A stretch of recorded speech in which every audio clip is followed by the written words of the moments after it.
Why, hello there. It's Rudy Camarillo again. This was a letter, attention Governor's Office, Mrs. Reynolds, written in April 13th in the year of our Lord 2020. Excuse me, I'm about to sneeze. I'm allergic to my cologne, but I had to smell good for this video, you know. Miss Reynolds, Mrs. Reynolds, correction. I'm writing this in regards to a long ongoing atrocity to my life by the state of Iowa facility, the Glenwood Resource Center. An atrocity that would have never occurred if I were not a strong advocate for the disabled and those in care of the facility. I was targeted by individuals of the facility. My family and I were treated very illegally and unfairly. After being unlawfully terminated and targeted by this facility, policies, procedures, and rights were all absent in the process, even though I begged and pleaded in an effort to save my family. Between my ex-wife being consumed by an addiction and tied to those within the small town and those that were employed there, all bound by inappropriate ties. Being targeted and suspected of being a whistleblower, my life and family has been torn apart for nearly 5 years. Not only I have endured the wrath of this matter leading to pain and sufferings beyond belief, but my beautiful children have as well. In fact, they have simply become pawns used in political ploys by this Iowa small town. Knowing that I love my children beyond words, they have used the custody of as a tool of manipulation in order to silence me, knowing that their quality of life and futures are jeopardized should I not resume my position in their life. I would have had full custody right now if I were not standing up for my rights against corruption. The custody I should have never lost in the first place, but did due to the loss of this career as the sole provider for a family of 4. My ex-wife has been arrested for drugs 4 times in the last 2 years, and they have falsified documents and played political games in efforts to keep me from regaining my custody, fearing after doing so I would leave the area and exploit them for what they are. I can show the falsified documents by state employees. For God's sakes, my ex was caught injecting heroin. I passed the hair follicle test, and then my visitation was reduced to 2 hours a week supervised for defamation purposes. How does this happen in America? That is very true. I had my kids 12 to 15 days a month. My ex-wife got caught injecting heroin and methamphetamine, not to throw her under the bus, but it is what it is. And the state, in the midst of all this, with me standing up for my rights and stuff, they used my children as pawns and reduced my visitation. Gave me a hair follicle test. I passed, to their surprise. I have 5 years of clean hair follicle test due to their defamation, which goes back 90 to 120 days each time. And I should have had full custody, but they falsified documents and removed that custody from me and put me under 2 hours of supervised visitation. A great father, probably one of the best in the country, so they could write defamation, slandering things. Not to go off subject right now, but they put a state employee from Glenwood, Iowa that works in Omaha saying, oh, we'll get you someone from Omaha, but gave me a resident of Glenwood, Iowa, so they're in cahoots. They gave me a caseworker from there. She documented one time I was 10 minutes late from work. Parents are always 10 minutes late from work. She documented that he was 10 minutes late to his appointment, and the kids showed signs of emotional distress. But the mother that week had seen them 1 out of the 7 days that she was supposed to be with them. So she's absent 6 days, and they said she's been around him 1 day this week. She's doing the best that she can. These are the games that I'm speaking of. This is all documented. This is most definitely a matter to be reviewed by the governor of a state that consists of a very corrupt small town. I assure you that if constitutional, human, civil, and parental rights were enforced and abuse was banished in this town, it would crumble. I've seen rights violated in this facility for the disabled known as Glenwood Resource Center. Rights violations and abuse that should never be tolerated, but are exercised on a large scale amongst employees.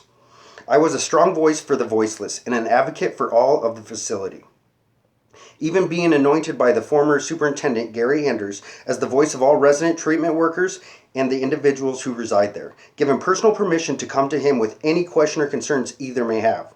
This, of course, in a facility driven by mistreatment and cutting corners, created much animosity amongst peers and even targeting at times. In fact, due to the poor timing, I was targeted and driven out of this facility after returning from an extremely unlawful termination where no policies or procedures came into play. I returned approximately 2 weeks after 12 employees had been fired for the abuse of the disabled, and my peers thought that the state of Iowa had put me in place to clean house, so to speak. when all I was trying to do was restore some sort of normalcy for my children and I after a very damaging 2 years, following the unlawful termination.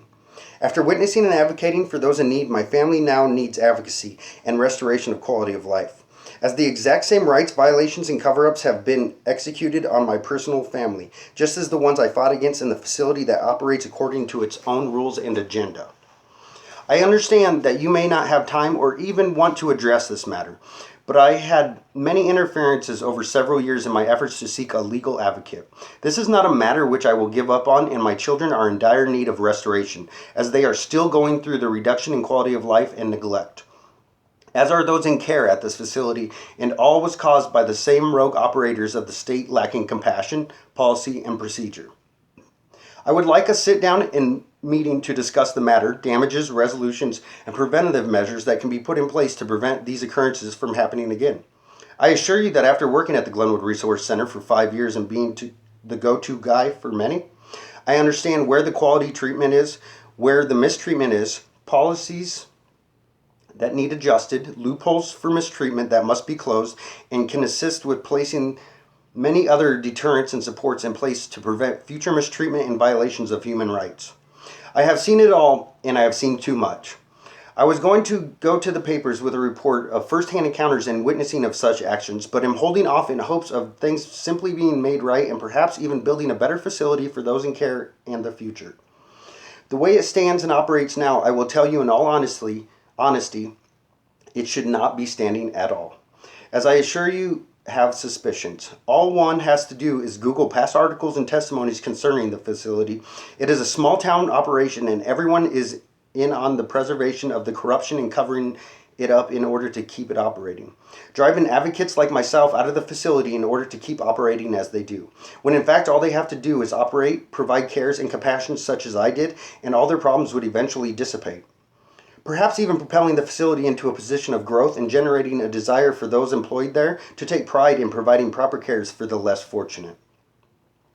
This all being said, this is my second submission and last effort to keep this matter in-house. I am a strong advocate and plan on spending the rest of my life doing just that. After what my children and I have been through, along with what I have witnessed firsthand, I know there are much needed changes to be made and had. Those directly involved may not think so in efforts to keep the truth oppressed and hidden from the public eye.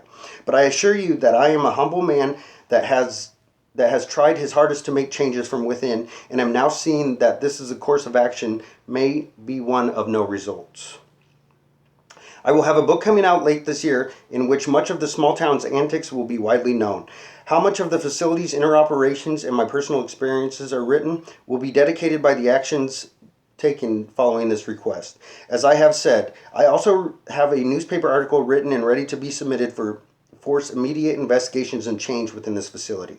Each day that goes by, while my children and I suffer along with those of special needs in subpar care, my heart aches, and my inner voice of advocacy strives to be heard. I hope this letter has revealed how true my heart is and where it lies, as the response to or lack thereof will reveal the position of yours. I sincerely thank you for your time and efforts. Respectfully, Rudy J. Camarillo. Now, in that last sentence, I hope this letter has revealed how true my heart is and where it lies, as the response to or lack thereof will reveal the position of yours. I have had no response. When it comes to the youth, the disabled, they're nothing but pawns and financial pawns. That's what they are. The state of Iowa really needs to clean up this facility. It needs to clean up the way it treats people, families, and those who truly advocate and follow their mission statement. That's what my job was to bring a better quality of life to these people each and every day. Every hour, every minute I was on the clock, I wanted to make a difference for their life because I knew about the mistreatment they were receiving while I wasn't on the clock. And I was targeted and driven out because of a lot of animosity. If you get caught up, there's no time in human history that man has been given power over another human being that it's not abused. In this facility, I know many of them operate according to their own will, policy, procedure, and society has accepted the mistreatment thereof, but this one is way out of whack, and it seems that those that are longer employed there are deeper into the abuse and the mistreatment. That is 100% the truth. I stood up against it from the as a true leader from the inside, not whistleblowing, not filling out reports, because that'll all backfire on you. They know how to do that. But I led by example, and I made a large difference there.